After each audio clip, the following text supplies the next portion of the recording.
1914, Traverse City, MI. Cold water fog, pine stands, harbor bells faint across stillness. A lantern rests on the pier railing where no keeper stood watch.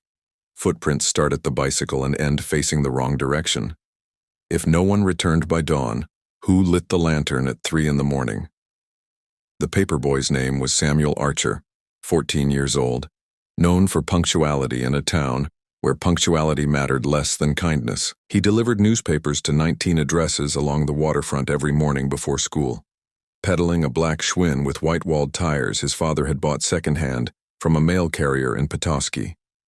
Samuel left home at 5:30 on March 7th, a Saturday, carrying 42 papers in a canvas sack. The fog had rolled in off Grand Traverse Bay the night before, thick enough that street lamps appeared as soft yellow halos suspended in gray nothing. His mother heard the front door close. His father was already at the lumber yard. Samuel rode west toward the harbor. The pier lights stood at the end of a wooden walkway extending 200 feet into the bay. It was a square white tower, 20 feet tall, with a lantern room at the top that flashed every 8 seconds during navigation season. The keeper, a man named Otto Lindquist, lived in a small cottage 50 yards from the shore, and walked the pier each evening at dusk to light the kerosene lamp. He would return at dawn to extinguish it. On the morning of March 7th, Otto followed his routine. He left his cottage at 6:15, walked the pier, climbed the tower, and found the lamp already cold. He descended and saw the bicycle. The Schwinn stood upright against nothing. No kickstand, no wall, no post. It leaned at the angle a bicycle takes when a rider has just dismounted and steadied it with one hand before walking away. The front wheel pointed toward the shore. The canvas sack lay folded on the ground beside the rear tire, newspapers still inside, edges dry despite the mist. A kerosene lantern sat on the pier railing 3 feet from the bicycle. Otto touched the glass chimney.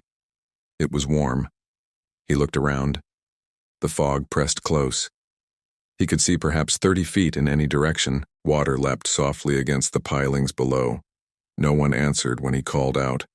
Otto walked back to his cottage and telephoned the harbor master. The harbor master telephoned the constable. By 7:30, 6 men stood on the pier, examining the scene. The bicycle had not moved. The lantern had cooled. Someone noticed the folded newspaper on the top step of the tower. It was a copy of the Traverse City Record Eagle, creased lengthwise as if someone had carried it under an arm. The date printed at the top read March 8th, Sunday. The constable checked his pocket watch. It was Saturday, March 7th. He unfolded the paper carefully. The front page carried stories about the war in Europe, a meeting of the county board, advertisements for spring seed. He scanned the columns.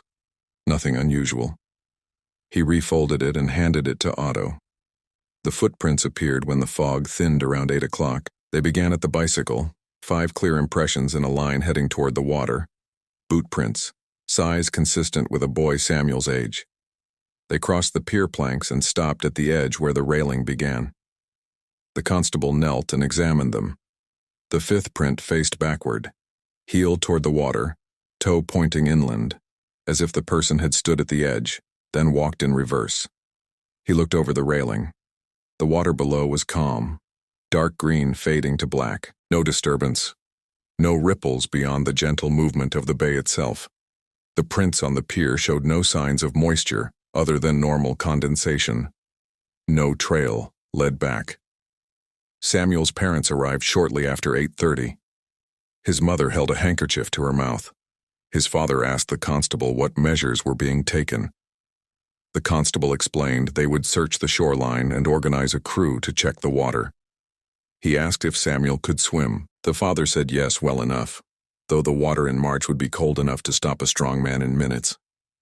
The mother asked about the newspaper dated tomorrow. The constable had no answer for that. He suggested it might be a misprint at the press. Someone would check with the newspaper office. The newspaper office confirmed that no Sunday edition had been printed yet. The presses ran Saturday nights for Sunday delivery. The constable brought the folded paper to the editor, a man named Whitaker who had worked at the Record Eagle for 30 years. Whitaker held the paper up to the light from his office window and examined the ink. The weight of the stock, the typeface. He nodded slowly. It was their paper, printed on their press using their layout.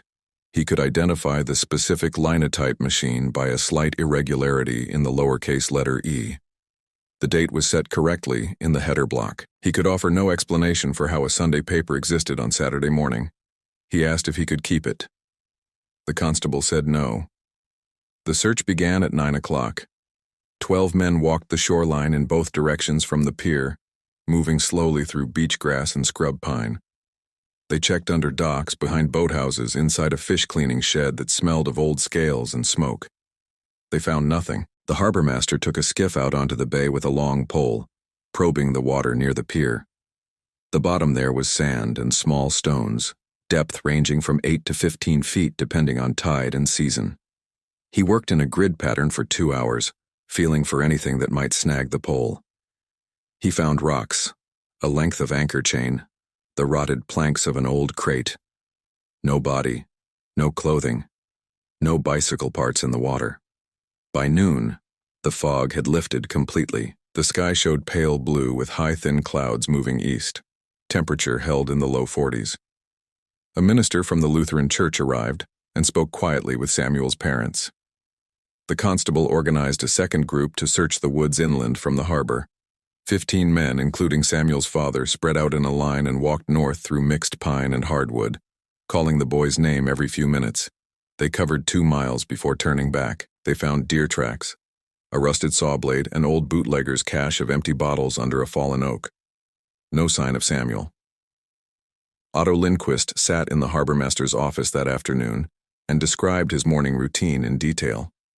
He woke at 5:45. He made coffee and ate bread with butter.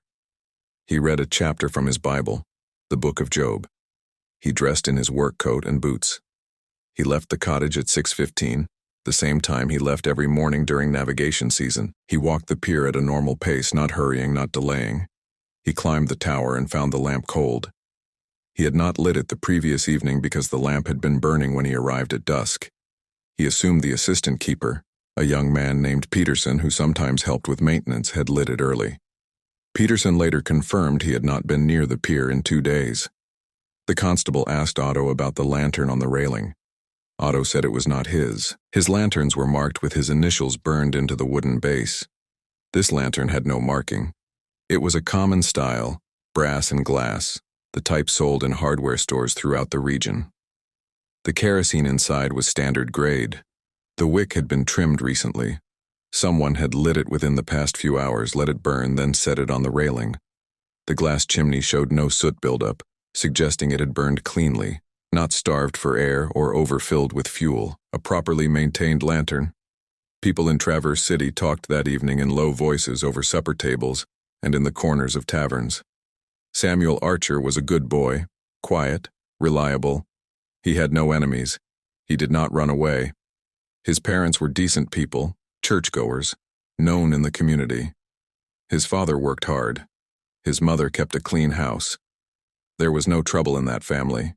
The theories people offered were simple at first.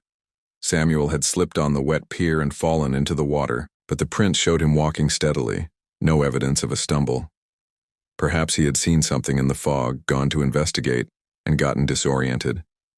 But his bicycle stood where he had left it, newspapers still in the sack, his route incomplete. Perhaps someone had taken him. But no one heard a struggle. No one saw a stranger near the harbor that morning, and the boy was strong enough to call out. On Sunday morning, March 8th, the constable returned to the pier with 2 deputies. They measured the scene carefully. The bicycle stood 14 feet from the tower base, 6 feet from the railing. The folded newspaper lay on the 3rd step from the bottom, centered precisely. The boot prints measured 9.5 inches from heel to toe, consistent with Samuel's shoe size. The spacing between prints suggested a normal walking pace, not running or stumbling. The final print, the one facing backward, showed full weight distribution across the sole, no slipping or dragging. Someone had stood at the pier's edge, weight on both feet, then somehow produced a print facing the opposite direction. The Record Eagle printed their Sunday edition that night. The front page carried the same stories that had appeared in the mysterious Saturday paper found on the pier. War in Europe, county board meeting, spring seed advertisements. The editor, Whitaker, compared the two papers side by side in his office. The layouts were identical, column by column. The wording was identical. Even the small typographical error in a classified advertisement for a farm auction appeared in both papers. He wrote a note about this in his personal journal, but did not publish anything in the newspaper. He did not know how to explain it, and printing something unexplainable would only feed speculation. A woman named Clara Voss came to the constable's office on Monday morning. She lived 2 houses down from the Archers. She said she had seen Samuel leave his house on Saturday at the usual time, carrying his newspaper sack. She had also heard something around 3 o'clock that same morning, a sound like a bell, faint and far away, ringing 11 times. She counted them. She thought it strange because the church bell rang on the hour, and 3 o'clock should bring 3 strikes, not 11. She mentioned it to her husband, who told her she had been dreaming. She was certain she had been awake. The constable thanked her and made a note. He checked with the church sexton. The bell had not been rung during the night. The mechanism was locked. No one had access except the sexton himself. The search expanded on Monday. Volunteers checked every building within a mile of the harbor. They searched attics, basements, storage sheds, chicken coops. They walked the railroad tracks heading north and south. They questioned transients who sometimes camped in the woods near the bay. No one had seen Samuel after he left home Saturday morning. The harbor master organized a more thorough search of the bay waters, using boats and grappling hooks, working in wider circles from the pier. They dragged the bottom for 6 hours. They found debris, lost fishing gear, a ship's anchor from the 1890s. No body. Samuel's father sat in the constable's office on Tuesday and asked what came next. The constable said they would continue searching, but the chances of finding the boy alive decreased with each passing day. If Samuel had fallen into the water, the cold would have taken him quickly. If someone had taken him, they would likely find evidence soon or not at all. The father asked about the newspaper dated Sunday. The constable said he could not explain it. The father asked about the backward footprint. The constable said he could not explain that either. The father stood and left without another word. On Wednesday morning, a fisherman named Toivonen brought a piece of paper to the constable's office. He had found it caught in the rocks at the shoreline 1/2 mile north of the pier. It was a page torn from a school composition book, the type with blue lines and a red margin. The writing on it was in pencil, neat but hurried. It read, "I saw the light change. It flashed 7 times, then went dark. I thought something was wrong. I left my bicycle and walked to check. The tower door was open. I went inside. The stairs went up farther than they should. I kept climbing. When I came down, the fog was gone and the bicycle was different." The handwriting matched samples from Samuel's schoolwork. The constable took Otto Lindquist back to the pier and asked him to describe the tower's interior.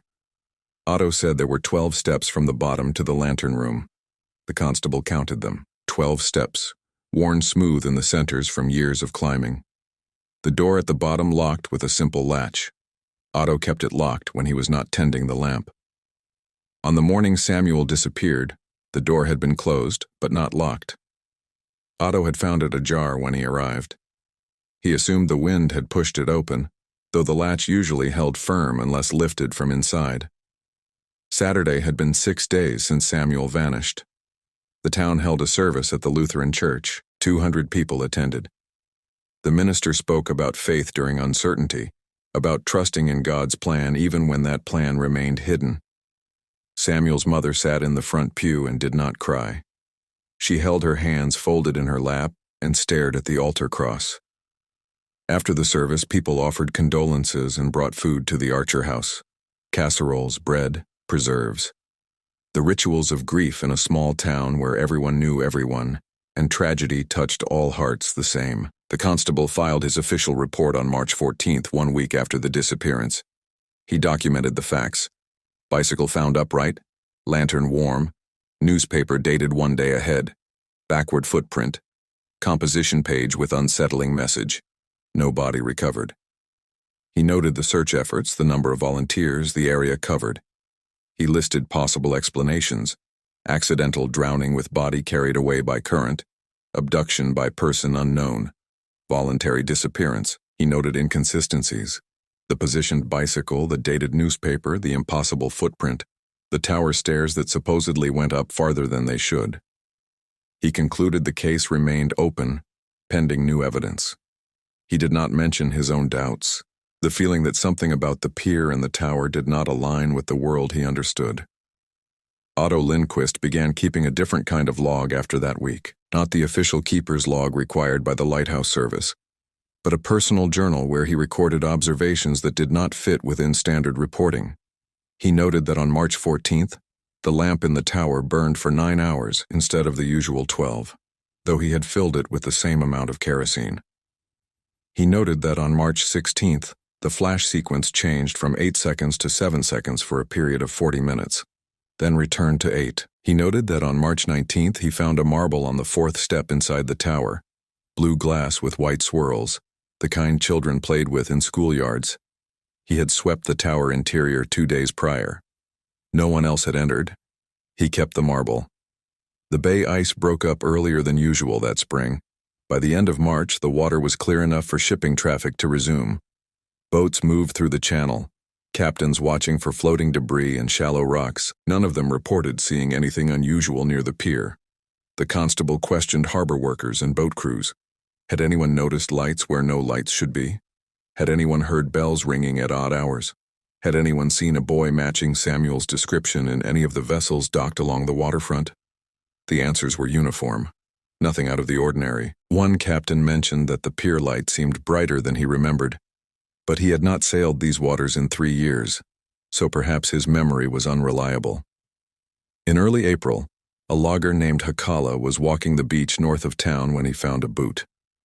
It was a boy's boot, leather size that would fit a 14-year-old. The sole showed wear consistent with regular walking on pavement. The laces were still tied. The boot was dry inside, no water damage, no signs of having been submerged. It lay on the sand 15 feet from the waterline, positioned upright as if someone had carefully set it down and walked away. Hakala brought it to the constable. Samuel's father identified it as belonging to his son. The father asked where the other boot was. No one could answer. The constable returned to the beach with 6 men. They searched in widening circles from where the boot had been found. They walked the shoreline for 2 miles in each direction. They checked the tree line, the grass beyond the sand, the rocks where water met land. They found driftwood, shells, a rusted bucket, pieces of broken glass smoothed by waves. No second boot, no other clothing, no additional evidence. The single boot sat on the constable's desk for 3 days while he tried to construct a scenario that made sense. A boy loses one boot, but not the other. The boot ends up on a beach a mile from where he disappeared. The boot shows no water damage despite being near water for a month. He wrote these facts in his case file and closed the folder. Samuel's mother stopped leaving the house in mid-April. Neighbors brought groceries and left them on the porch. The minister visited twice a week. Samuel's father continued working at the lumber yard, leaving before dawn and returning after dark. People in town spoke about the family less frequently as weeks passed. Tragedy became part of the landscape, absorbed into the ongoing rhythms of daily life. Births, deaths, disappearances. The world continued whether or not anyone understood it. Otto began noticing changes in the tower that troubled him more than the marble or the altered flash sequence. On April 23rd, he climbed the 12 steps to the lantern room and counted them on the way down. 13. He climbed again immediately, counting carefully. 12 steps going up. He descended, counting each step, touching each one with his boot to be certain. 13 coming down. He sat on the pier afterward and smoked his pipe, watching the water, trying to reconcile what he had experienced with what he knew about wooden stairs and physical space. He went home and did not return to the tower until the next morning.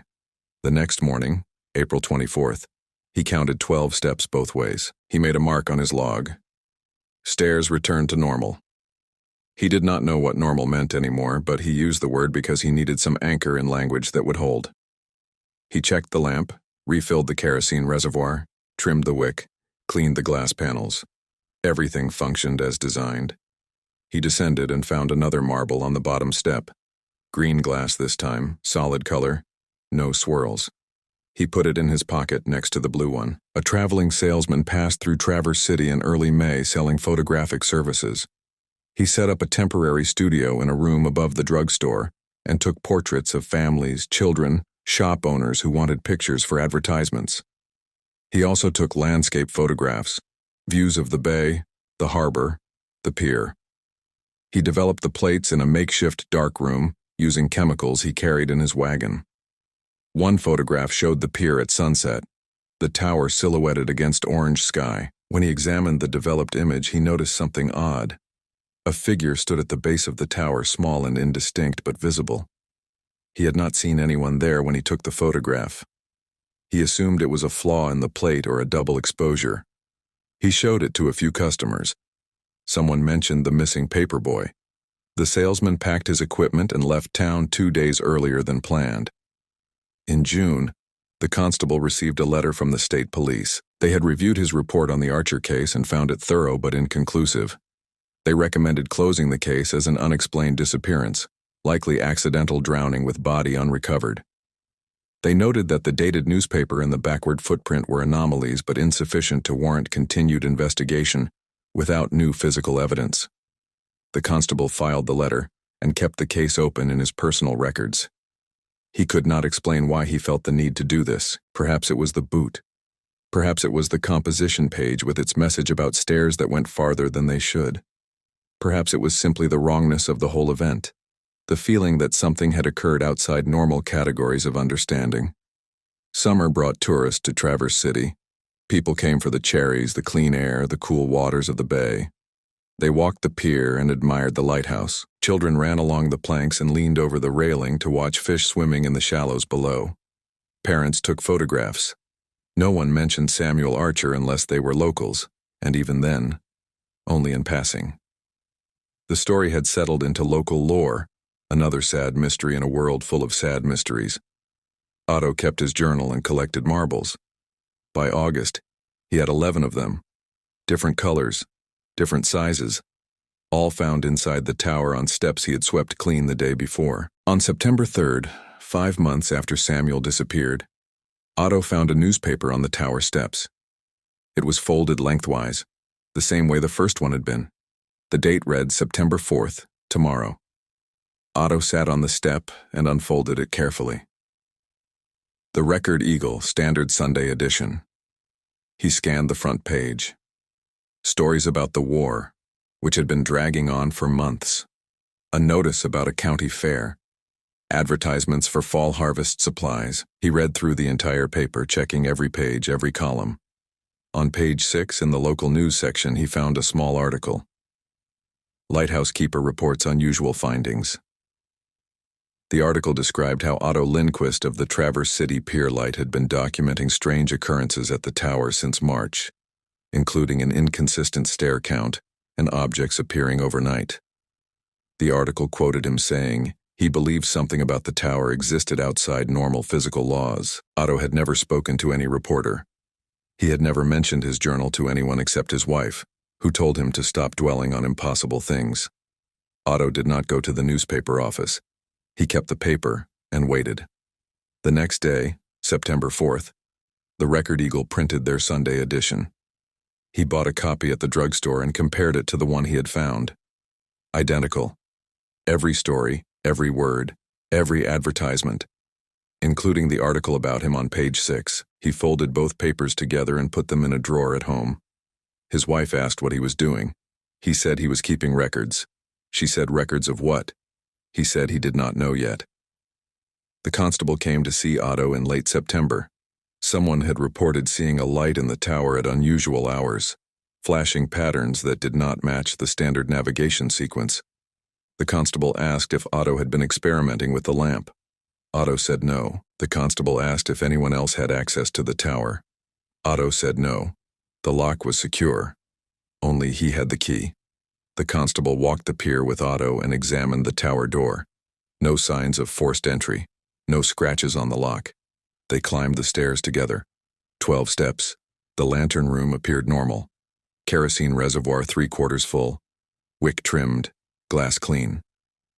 The constable asked if Otto had noticed anything unusual. Otto considered telling him about the marbles, the newspapers dated tomorrow, the stairs that sometimes numbered differently.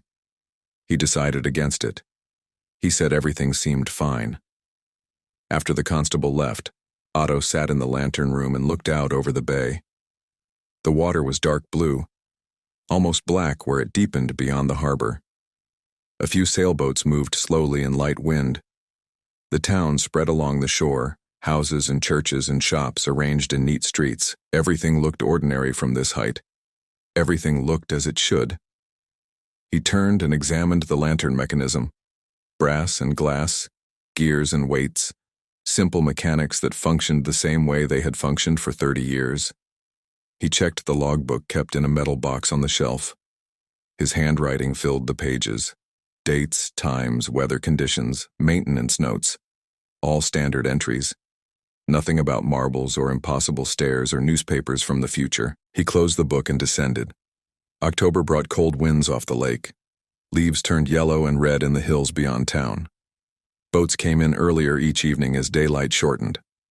Otto maintained his routine. Light the lamp at dusk, extinguish it at dawn, record weather and shipping traffic. Twice a month, clean the glass panels thoroughly. Once a month, disassemble the mechanism and oil the gears. On October 15th, he found a lantern on the pier railing, the same kind that had been there in March when Samuel disappeared.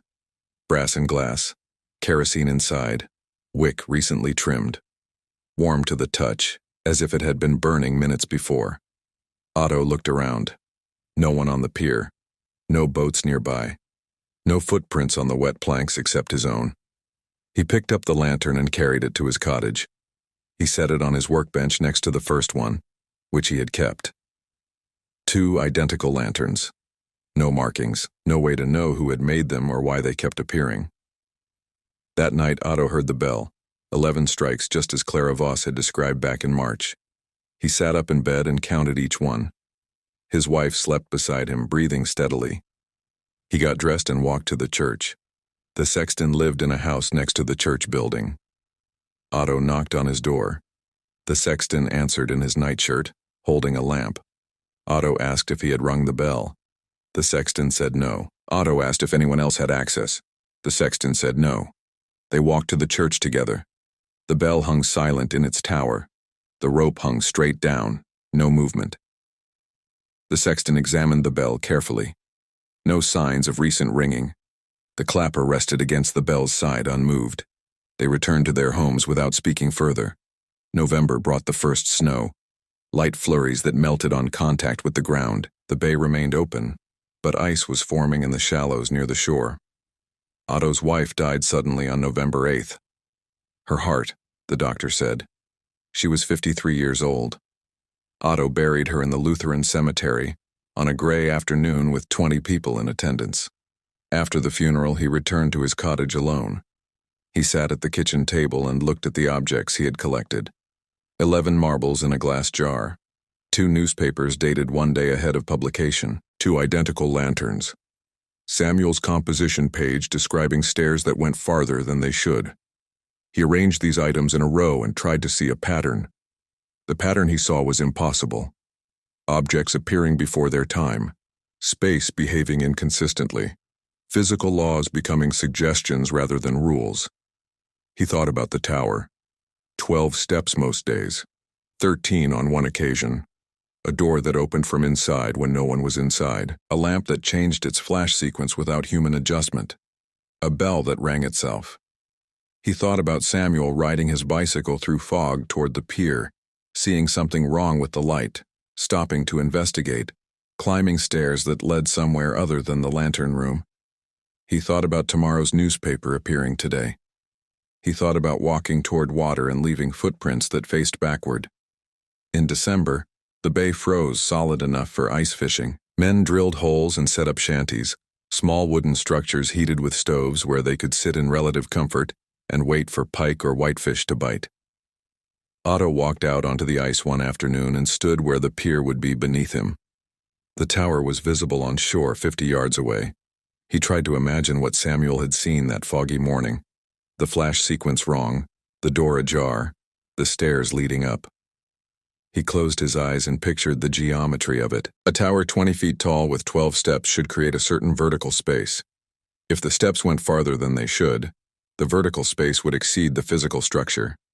The inside would be larger than the outside, or the inside would connect to somewhere else, somewhere that observed different rules about time and direction and the way objects behaved in space. On Christmas Eve, Otto attended services at the Lutheran church. The minister spoke about light and darkness, hope and despair, faith and confusion. The congregation sang hymns in German and English. Otto sat in the back row and did not sing. After the service, he walked to the pier. The tower stood dark. Navigation season had ended in November. The lamp would not be lit again until spring. He unlocked the door and climbed the stairs by lantern light. 12 steps. The lantern room was cold and empty. He set his lantern on the floor and sat beside it. Through the windows he could see the frozen bay, the town lights, the stars emerging as clouds cleared. He sat there for an hour, waiting to feel something shift or change. Nothing shifted. Nothing changed. He descended and locked the door behind him. The new year 1915 began with heavy snow. Drifts piled against buildings and blocked roads. The town slowed under the weight of winter. Otto kept to himself in his cottage, reading his Bible, writing in his journal, occasionally walking to the tower to check for ice damage. In January, he found another marble. Red glass, larger than the others. In February, he found a folded newspaper dated 3 days ahead. In March, exactly 1 year after Samuel disappeared, he found a boy's boot on the bottom tower step. The other boot, the one that had never been recovered. Dry inside, laces tied, positioned upright. Otto brought the boot to the constable. The constable examined it without speaking for several minutes. Finally, he asked where Otto had found it. Otto explained. The constable asked if anyone else had been in the tower. Otto said no. The constable asked what Otto thought was happening. Otto said he believed the tower existed partially in a place that did not follow normal time, that objects and perhaps people could move between that place and this one, and that Samuel had discovered this by accident and might still be moving between those spaces, leaving evidence but never fully returning. The constable listened without interrupting. When Otto finished, the constable asked if he had told anyone else this theory. Otto said no. The constable said it was probably best to keep it that way. Samuel's father came to claim the boot. He held it in both hands and turned it over slowly, checking the sole, the laces, the worn leather. He asked Otto directly if he thought Samuel was alive. Otto said he did not know what alive meant in the context of a place that existed outside normal physical laws. The father said that was not an answer. Otto agreed. The father took the boot and left. He never spoke to Otto again. Spring came late in 1915. Ice on the bay persisted into April. When it finally broke up, Otto resumed his keeper duties. He lit the lamp each evening and extinguished it each dawn. He recorded weather and maintained the mechanism. He swept the tower interior every third day and counted the steps each time. Always 12 going up, usually 12 coming down.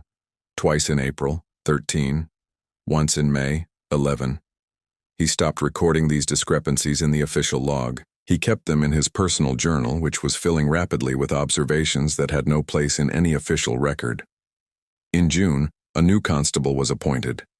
The previous constable had retired and moved to Grand Rapids to live with his daughter.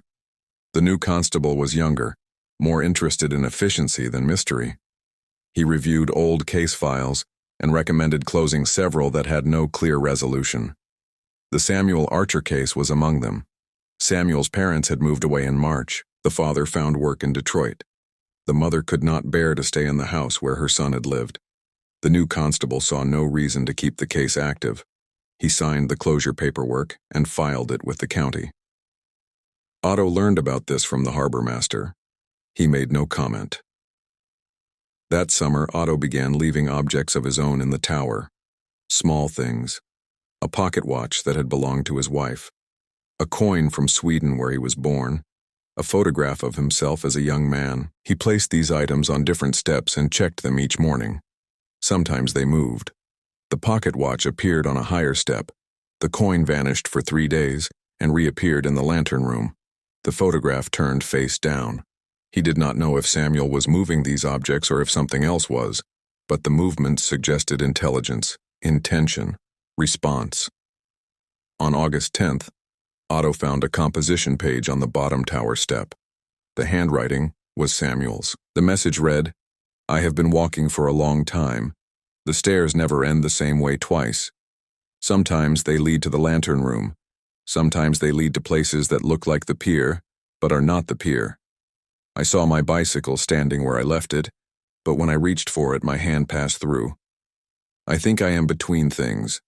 I think the light opened something and I walked through before I understood what it was. If you find this, tell my parents I tried to come back." Otto folded the page carefully and put it in his pocket. He did not tell Samuel's parents. They were gone, and even if he could locate them, what would he say? Your son is trapped in a space between normal reality and something else, and he has been leaving messages for 18 months? He imagined the conversation. He imagined their faces. He kept the composition page with the others.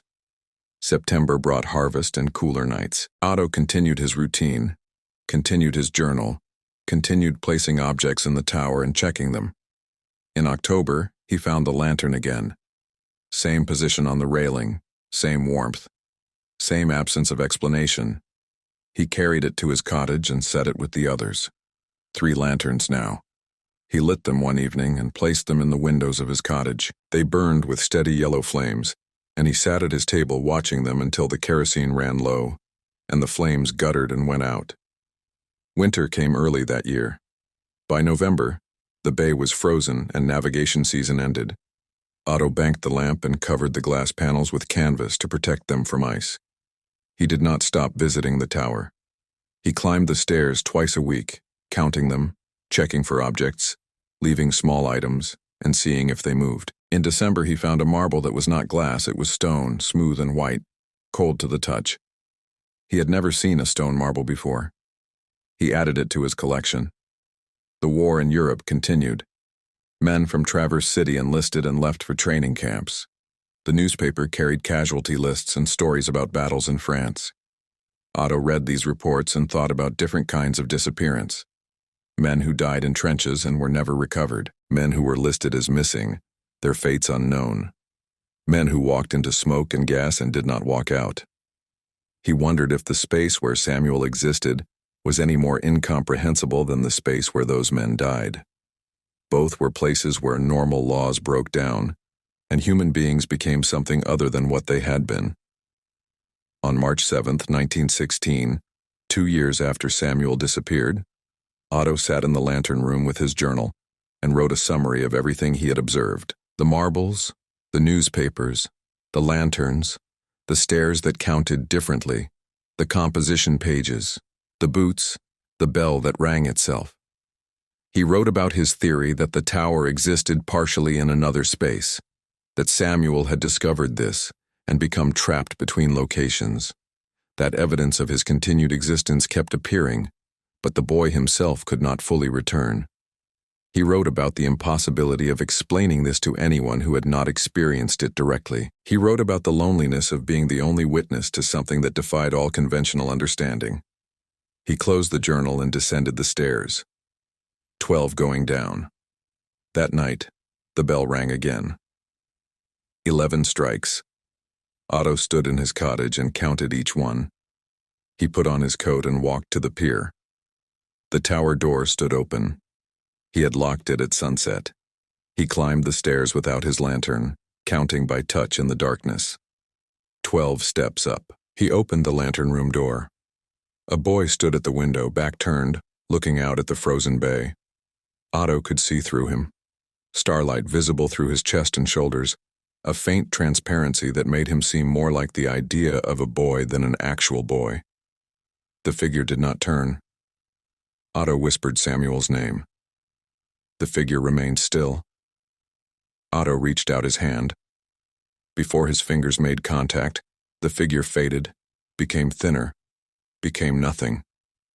The lantern room was empty. Otto descended slowly, holding the railing, counting each step. 13 going down. He reached the bottom and stepped out onto the pier. The door closed behind him without him touching it. He heard the latch click. The frozen bay stretched away into darkness. The town lights glowed faint along the shore.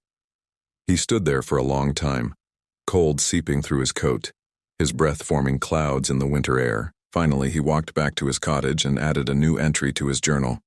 Saw the boy. Could not reach him. Spring came again. Navigation season resumed. Otto maintained the lamp and kept his journal.